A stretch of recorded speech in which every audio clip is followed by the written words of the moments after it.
भगवान गौतम बुद्ध की ये कहानी क्रोधी व्यक्ति का जीवन बदल देगी। एक दिन गौतम बुद्ध अपने शिष्यों के साथ एकदम शांत बैठे हुए थे।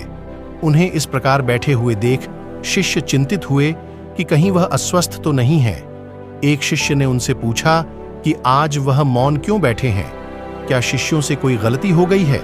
इसी बीच एक अन्य शिष्य ने पूछा कि क्या वह अस्वस्थ हैं? पर बुद्ध मौन रहे।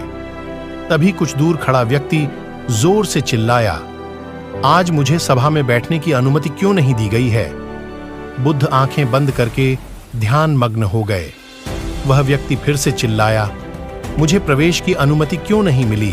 इसी बीच एक उदार शिष्य ने उसका पक्ष लेते हुए कहा कि उसे सभा में आने की अनुमति प्रदान की जाए। बुद्ध ने आंखें खोलीं और बोले, नहीं, वह अछूत है, उसे आज्ञा नहीं दी जा सकती। यह सुनकर शिष्यों को बड़ा आश्चर्य हुआ।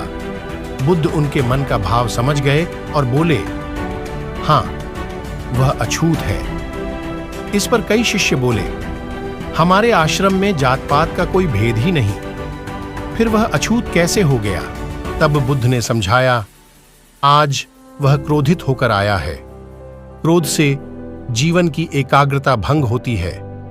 क्रोधी व्यक्ति प्रायः मानसिक हिंसा कर बैठता है, इसलिए जब तक वह क्रोध में रहता है तब तक अछूत होता है। इसलिए उसे कुछ समय एकांत में खड़े रहना चाहिए। क्रोधित शिष्य भी बुद्ध की बातें सुन रहा था।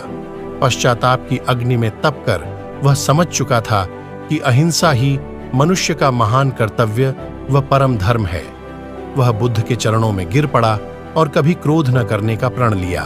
भगवान गौतम बुद्ध की इस कहानी से हमें यह शिक्षा मिलती है कि क्रोध के कारण व्यक्ति अनर्थ कर बैठता है और पश्चाताप उसे बाद में होता है, जिसका कोई लाभ नहीं मिलता।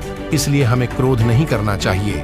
असल मायने में क्रोधित व्यक्ति अछूत हो जाता है और उसे अकेला छोड़ देना चाहिए। क्रोध करने से तन, मन और धन तीनों की हानि होती है। क्रोध से ज्यादा हानिकारक कोई और वस्तु नहीं है।